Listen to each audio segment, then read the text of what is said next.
I am on my way to the library. I'm gonna stop at Marshall's and get a cute little cutting board for myself. And I'm gonna stop at the grocery store and grab some cheese and some juice.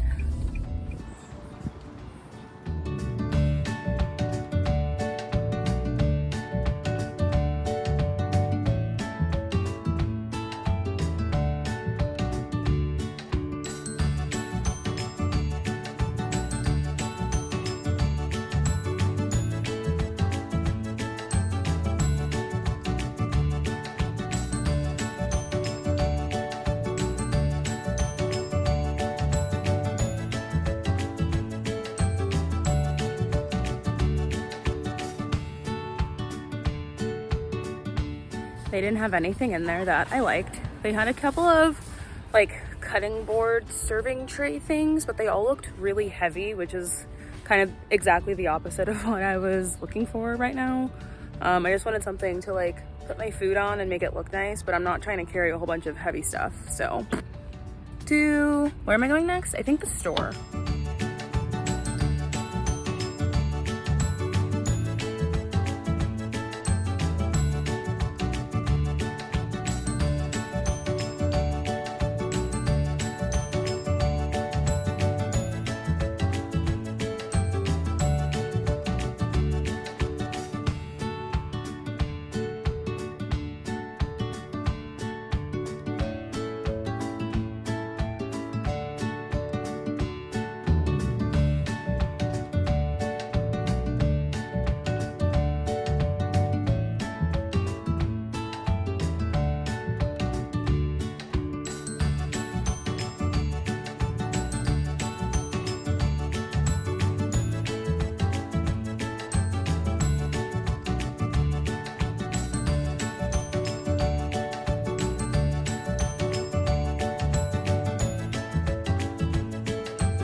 I just realized I was doing a bunch of talking and I never pressed record apparently. So I've just been talking to myself. I taught you guys how to pour champagne, except for no one saw it. Oh well. And I know if I got this. So cheers again. Cheers.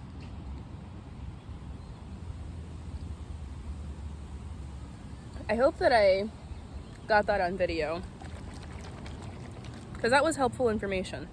But honestly, I think I might do this again this summer, because this park is like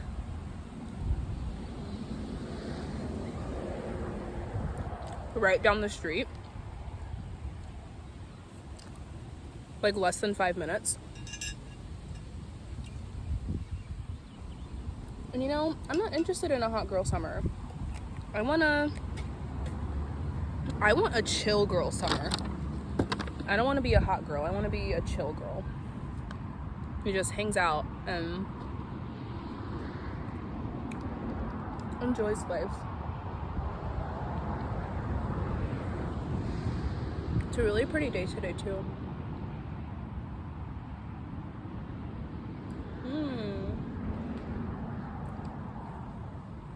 It's good Prosecco. That's good. Let's have some peaches. I knew they were gonna get a little brown, but it doesn't change how delicious they are.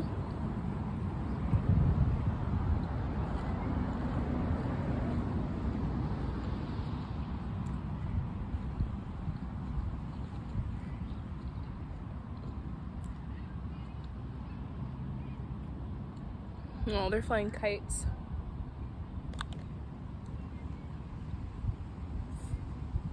Let me see if I can show you.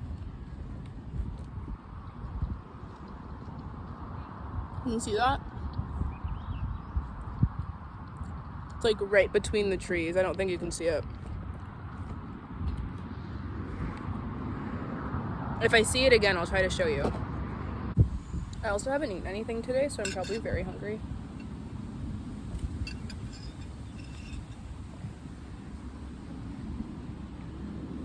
This pineapple is really good.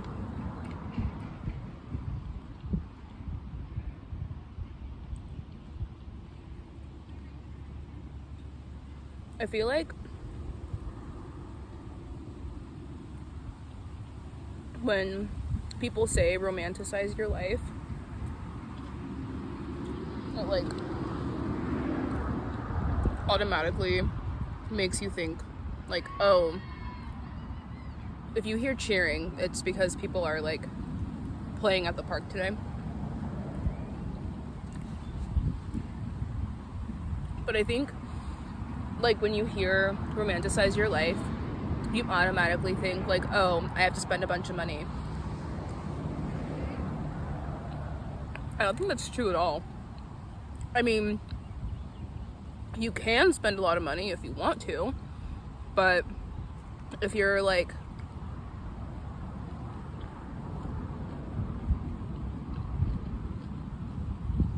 going through financial transformations and you don't have a lot of extra money to spend on like random stuff, like why, that doesn't mean that you can't romanticize your life. I feel like it really just means like enjoy the little things, you know?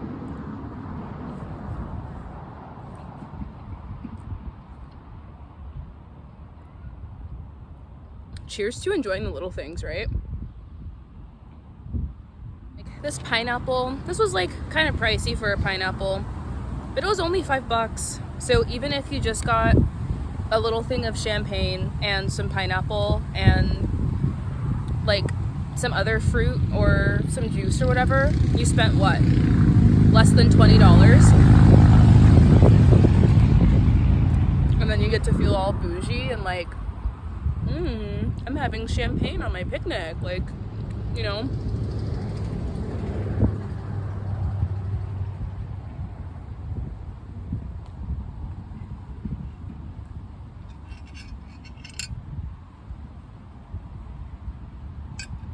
Or you can just buy a bottle of champagne and go on a picnic and have some champagne in the park and feel all bougie. Get yourself like one of those little sandwiches from Safeway or whatever.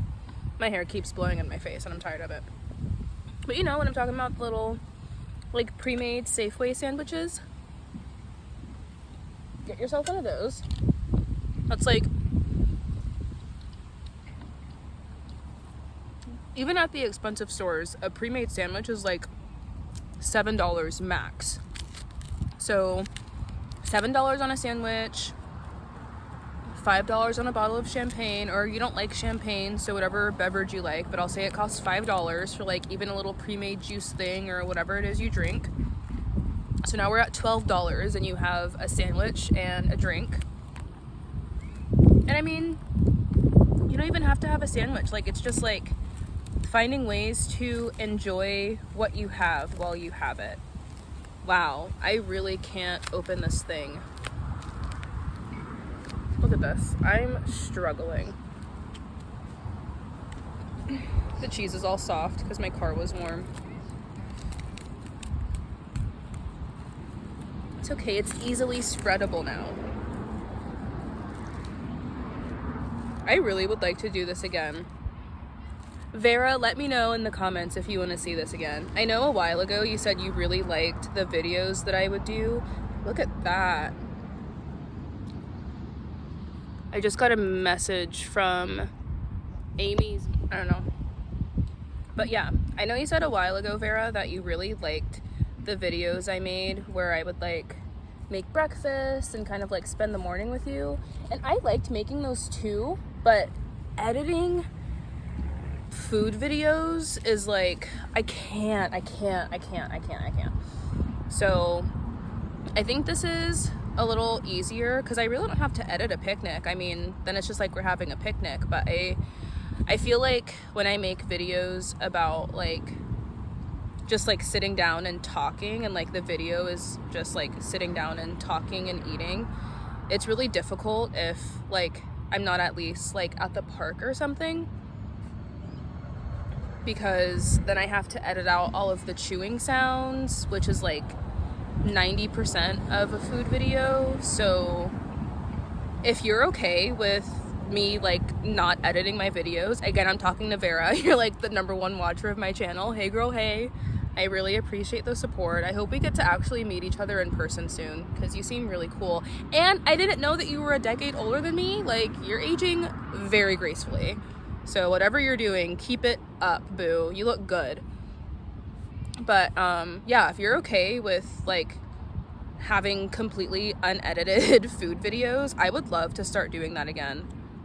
I honestly had a lot of fun sitting down and recording it and like kind of just showing you guys what I eat. But editing out food sounds and like eating sounds, I can't edit out eating sounds.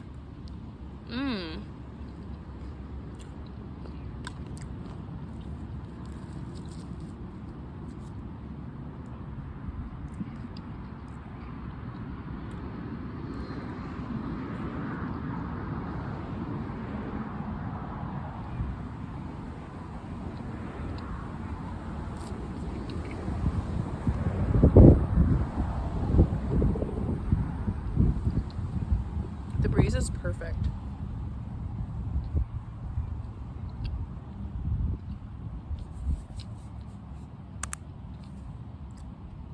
I get spray sunscreen even though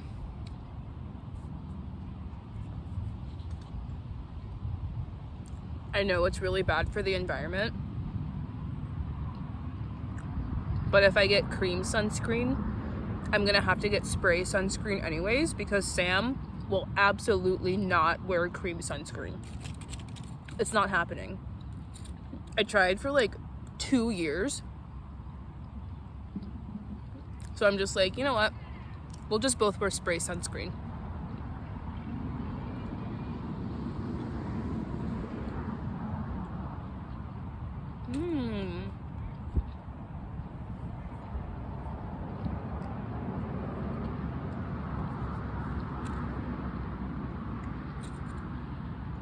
Yummy shrimp. I put, here is it gonna focus? I put nutritional yeast, some red pepper flakes, salt and pepper, and then I squeezed a little lemon juice. I got cheese on the top of the lid. I squeezed a little lemon juice on it afterwards. Good combo.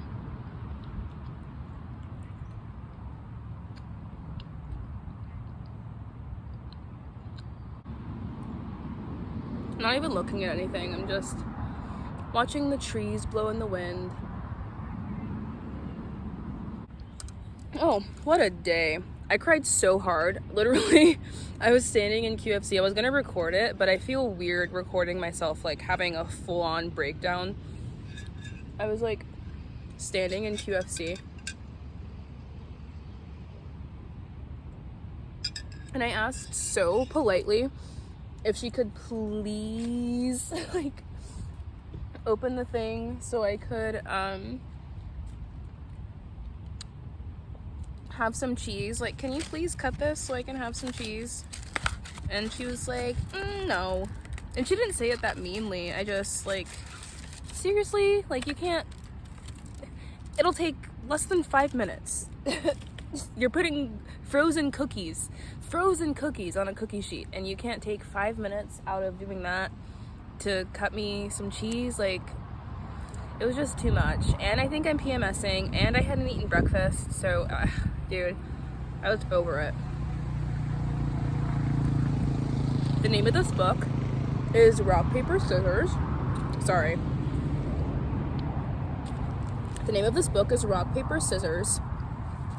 I'm gonna read you the inside cover. This is why I picked it up.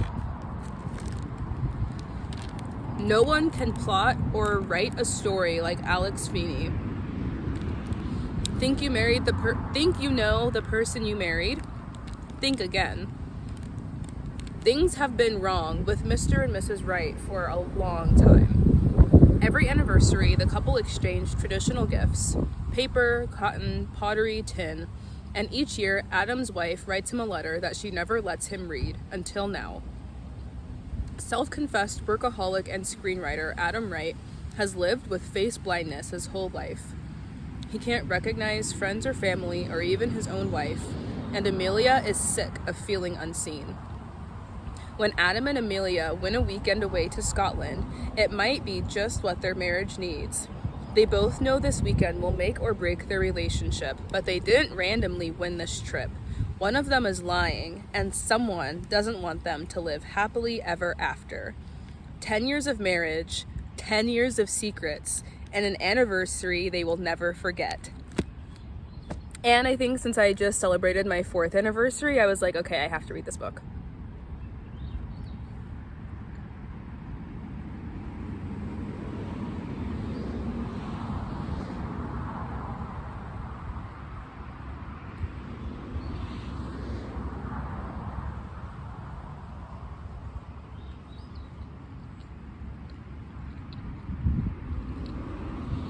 Is the sun moving again?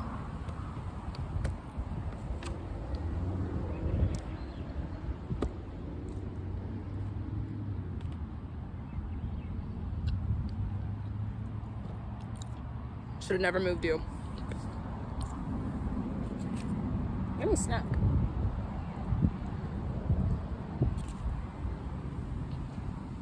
Sorry that you don't get a view of the pretty mountain, but you get a view of the pretty me. That's good enough, right? But yeah, I thought that book would be really good.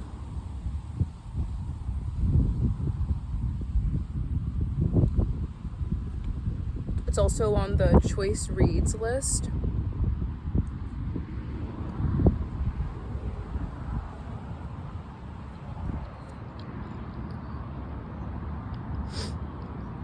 Hold on.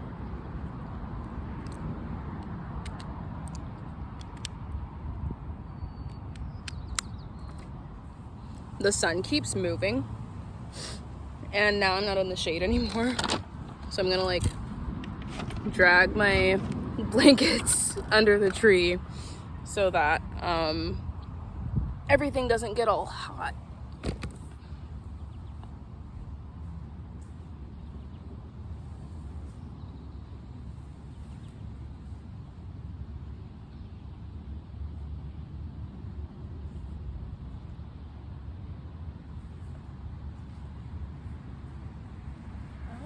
Sweet girl.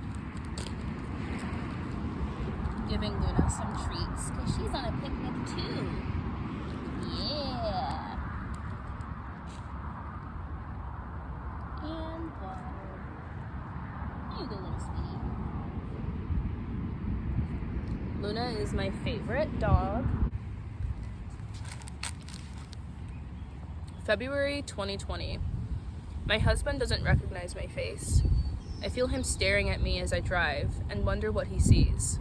Nobody else looks familiar to him either, but it is still strange to think that the man I married wouldn't be able to pick me out in a police lineup.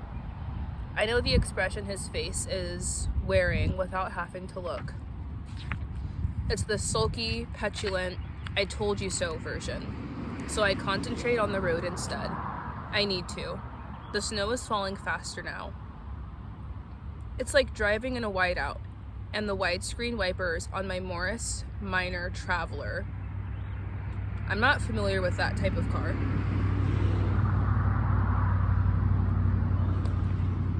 Are struggling to cope.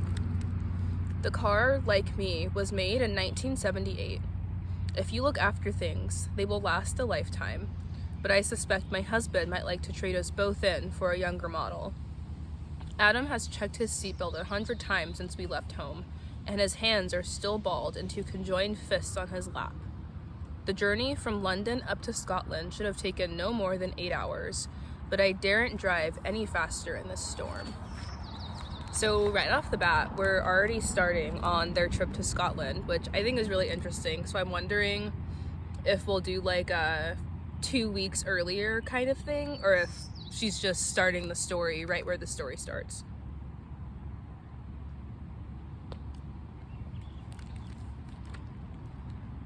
Even though it's starting to get dark, and it seems we might be lost in more ways than one, can a weekend away save a marriage? That's what my husband said when the counselor suggested it. Every time his words replay in my mind, a new list of regrets writes itself inside my head. To have wasted so much of our lives by not really living them makes me feel so sad. We weren't always the people we are now, but our memories of the past can make liars of us all. That's why I'm focusing on the future. Mine. Some days I still picture him in it, but there are moments when I imagine what it would be like to be on my own again. It isn't what I want, but I do wonder whether it might be best for both of us. Time can change relationships like the sea reshapes the sand. I like this author. It's my first book of hers, but I would read another book of hers. I like this. He said we should postpone this trip when we saw the weather warnings, but I couldn't. We both know this weekend away is a last chance to fix things, or at least to try. He hasn't forgotten that. It's not my husband's fault that he forgets who I am.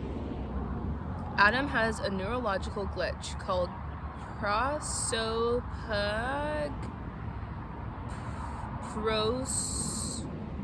prosopagnosia.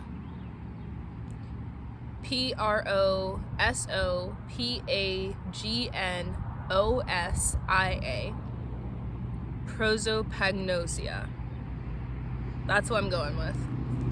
Which means he cannot see distinguishing features on faces, including his own. He has walked past me on the street on more than one occasion, as though I were a stranger. The social anxiety it inevitably causes affects us both. Adam can be surrounded by friends at a party and still feel like he doesn't know a single person in the room, so we spend a lot of time alone. Together, but apart. Just us. Face blindness isn't the only way my husband makes me feel invisible. He did not want children.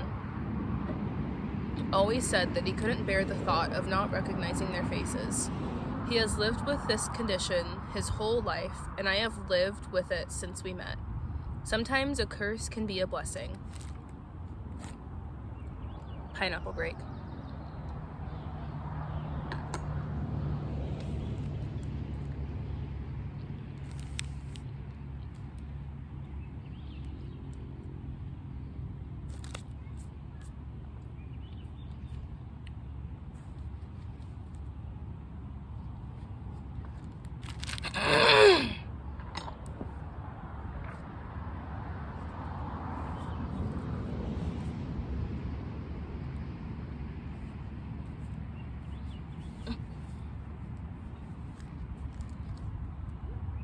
Another pineapple break. It's so good.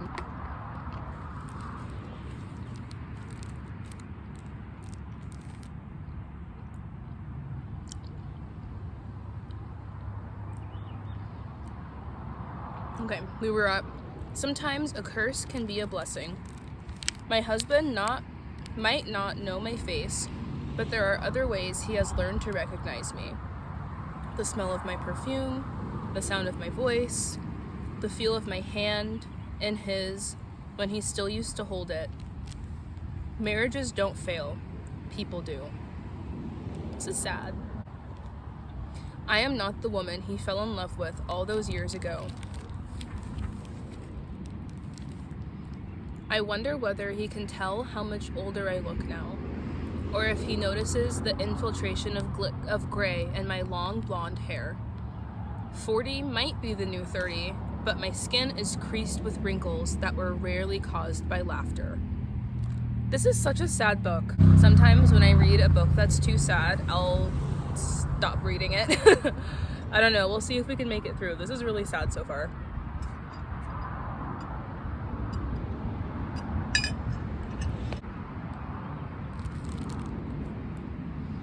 We used to have so much in common, sharing our secrets and dreams, not just a bed. We still finish each other's sentences, but these days we get them wrong. I feel like we're going in circles, he mutters under his breath, and for a moment I'm not sure whether he's referring to our marriage or my navigational skills. The ominous-looking slate sky seems to reflect his mood, and it's the first time he's spoken for several miles. Snow has settled on the road ahead, and the wind is picking up, but it's nothing compared with the storm brewing inside the car. I love this author. The way that she paints a visual picture with like describing other things and then relating it to the situation she's talking about. 2 pages in and already obsessed. I feel like people deserve to be happy. And I wish more people could experience true, wholesome, unadulterated happiness. I really do. So if you're watching this right now and you're having a really hard time, I feel you, and it's not going to be like that forever. Nothing stays the same forever. Nothing. So even when it's good, it's not going to be like that forever. And that also means when it's bad, it's not going to be bad forever. So find something you can enjoy and just try to enjoy the hell out of it. The ominous-looking slate sky seems to reflect his mood, and it's the first time he's spoken for several miles. Snow has settled on the road ahead, and the wind is picking up, but it's nothing compared with the storm brewing inside the car. Can you just find the directions I printed out and read them again? I say, trying but failing to hide the irritation in my voice. I'm sure we must be close. Unlike me, my husband has aged impossibly well. His 40-plus years are cleverly disguised by a good haircut, tanned skin, and a body shaped by an overindulgence in half marathons. He has always been very good at running away, especially from reality.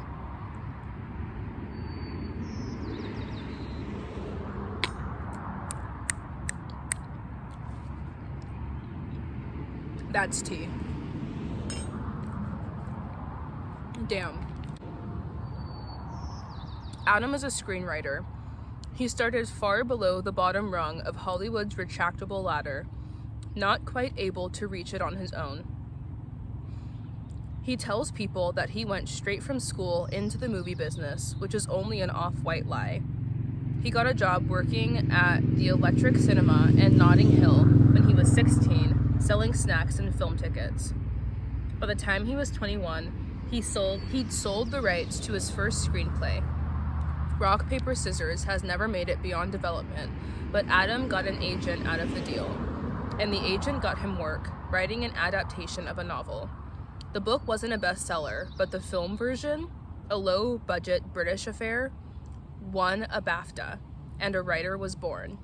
It wasn't the same as seeing his own characters come to life on screen. The roads to our dreams are rarely direct.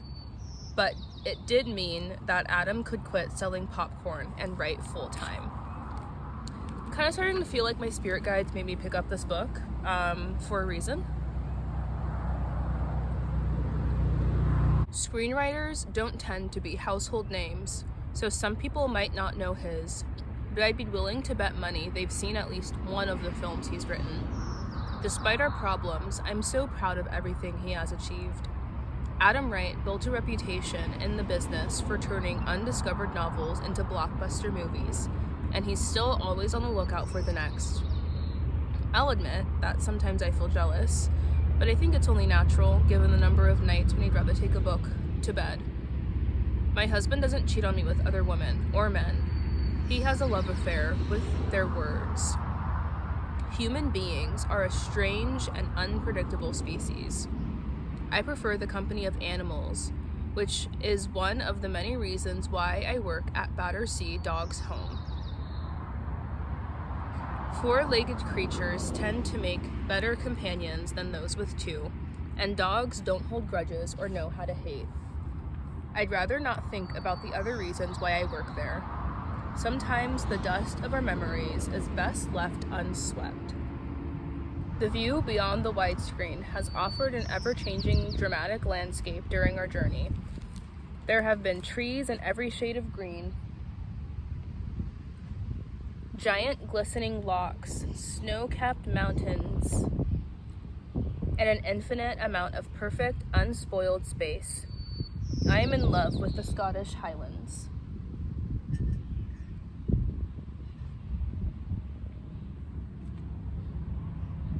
I'm moving my stuff in front of me so that I can have easier access. Don't fall over, Champagne. Don't do that. You know better.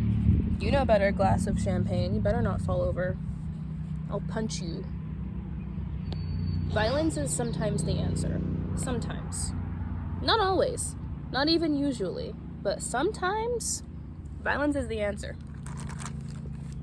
You didn't hear it from me, though. Somebody else told you that, not me. If there is a more beautiful place on earth, I have yet to find it. The world seems so much bigger up here than in London. Or perhaps I am smaller. I find peace in the quiet stillness and the remoteness of it all. We haven't seen another soul for more than an hour, which makes this the perfect location for what I have planned. The fact that this is like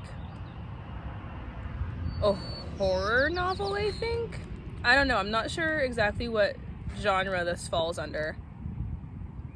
Feeney weaves a murderously twisty little tale.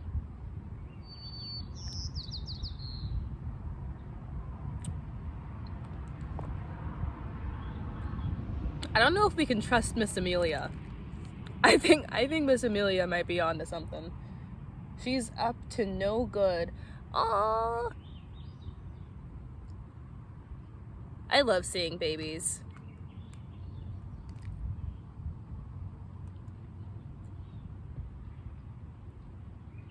We pass a stormy sea on our left and carry on north, the sound of crashing waves serenading us.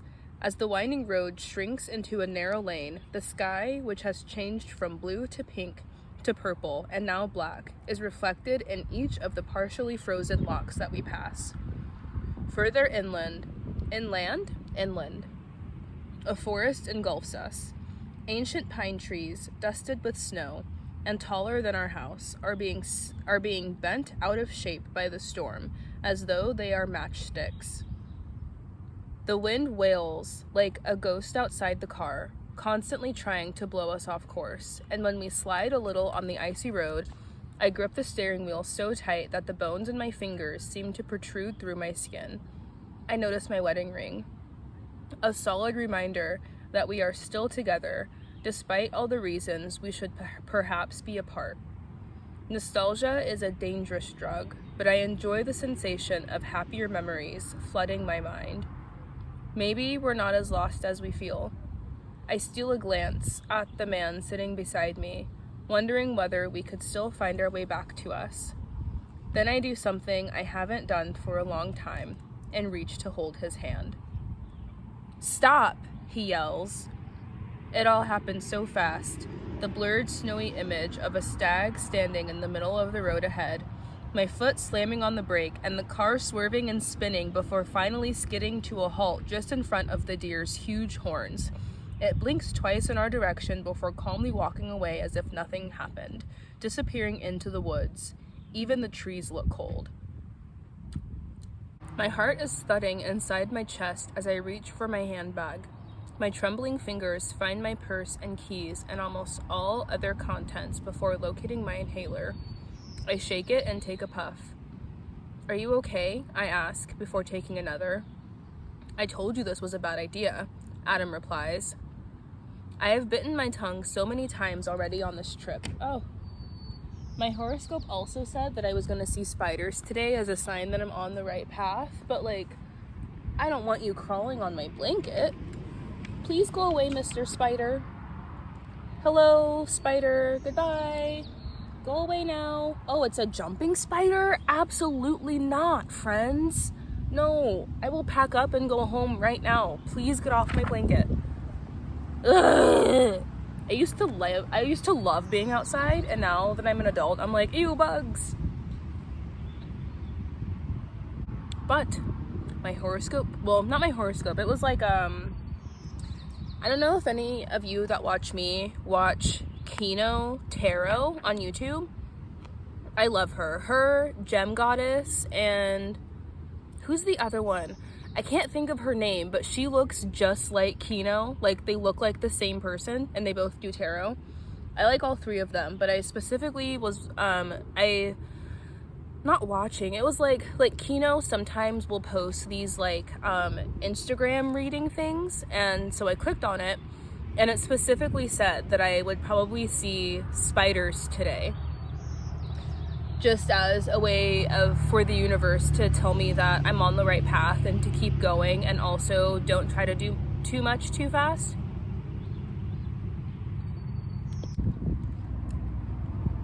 I'm gonna read this part again. My heart is thudding inside my chest as I reach for my handbag. My trembling fingers find my purse and keys and... oh no, all my stuff. Okay, I'm gonna read this part again since apparently I keep stopping and saying other shit. My heart is thudding inside my chest as I reach for my handbag. My trembling fingers find my purse and keys and almost all other contents before locating my inhaler. Excuse me. I shake it and take a puff. Are you okay? I ask before taking another. I told you this was a bad idea, Adam replies. I have bitten my tongue so many times already on this trip, it must be full of holes. I don't remember you having a better one, I snap. An 8-hour drive for a weekend away. We've been saying for ages that it might be nice to visit the Highlands. It might be nice to visit the moon too, but I'd rather we talked about it before you booked us on a rocket. You know how busy things are for me right now. Busy has become a trigger word in our marriage. Adam wears his busyness like a badge, like a Boy Scout. It is something he is proud of, a status symbol of his success. It makes him feel important, and makes me want to throw the novels he adapts at his head. We are where we are because you're always too busy, I say, through gritted, chattering teeth. It's so cold in the car now, I can see my own breath. I'm sorry, are you suggesting it's my fault that we're in Scotland? In February? In the middle of a storm? That was your idea. At least I won't have to listen to your incessant nagging once we've been crushed to death by a falling tree or died from hypothermia in the shit-can car you insist on driving. Adam sounds like an asshole. Adam the asshole. And not Alice. Amelia, the potential murderer? I don't know what her deal is, but I think she's up to something. We never bicker like this in public, only in private. We're both pretty good at keeping up appearances, and I find people see what they want to see. But behind closed doors, things have been wrong with Mr. and Mrs. Wright for a long time. If I had had my phone, we'd be there by now, he says, rummaging around in the glove compartment for his beloved mobile, which he can't find. My husband thinks gadgets and gizmos are the answers to all of life's problems. I asked you if you had everything you needed before we left the house, I say. I did have everything. My phone was in the glove compartment. Well, then it would still be there. It's not my job to pack your things for you. I'm not your mother. I immediately regret saying it, but words don't come with gift receipts and you can't take them back. Adam's mother is at the top of the long list of things he doesn't like to talk about. I try to be patient while he continues searching for his phone, despite knowing he'll never find it. He's right. He did put it in the glove compartment. But I took it out before we left home this morning and hid it in the house. I plan to teach my husband an important lesson this weekend, and he doesn't need his phone for that. You guys, I plan to teach my husband an important lesson this weekend.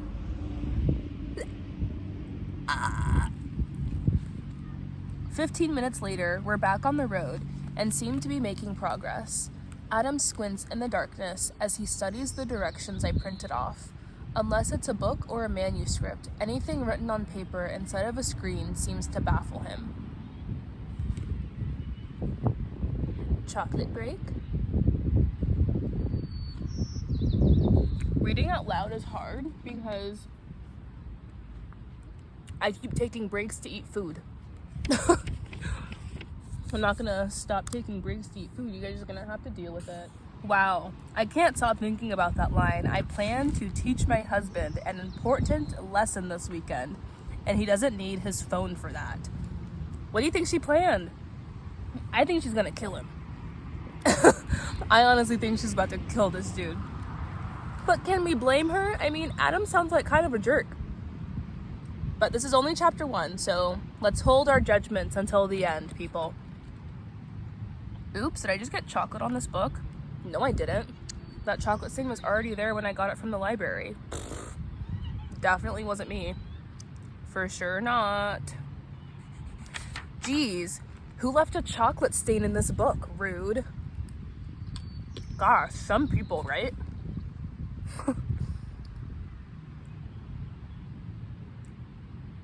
15 minutes later, we're back on the road and seem to be making progress.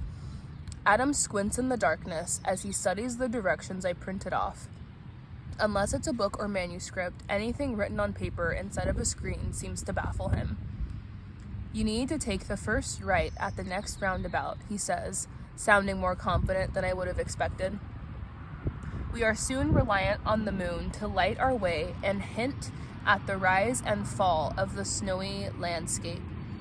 There are no streetlights, and the headlights of the Morris Minor barely light the road in front of us. I notice that we are on low petrol again, but haven't seen anywhere to fill up for almost an hour. The snow is relentless now, and there has been nothing but the dark outlines of mountains and lochs for miles. When we finally see a snow-covered old sign for Blackwater, the relief in the car is palpable. Adam reads the last set of directions with something bordering on enthusiasm.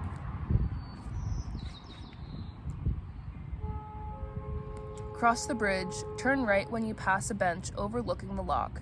The road will bend to the right, leading into the alley.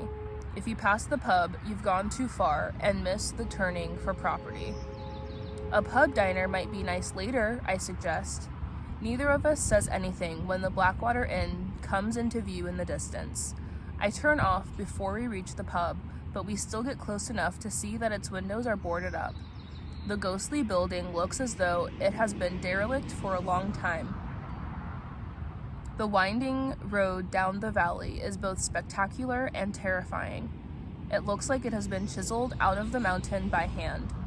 The track is barely wide enough for our little car, and there is a steep drop on one side with not a single crash barrier. I think I can see something, Adam says, leaning closer to the widescreen and peering into the darkness. All I can see is a black sky and a blanket of white covering everything beneath it. Where? There, just beyond those trees. I slow down a little as he points at nothing, but then I notice what looks like a large white building all on its own in the distance. It's just a church, he says, sounding defeated. That's it, I say, reading an old wooden sign up ahead. Blackwater Chapel is what we're looking for. We must be here. Yay, my husband's here!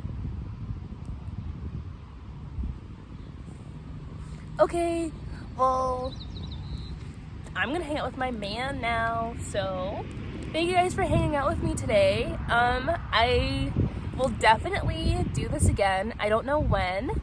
Next time the weather is nice and I'm like in the mood for a picnic, but it's so close. Like, I don't know why I just wouldn't come here every time the sun is out and read a book. Like, this is so much fun. But yeah, thank you guys so much for watching. I hope you have a great rest of your day.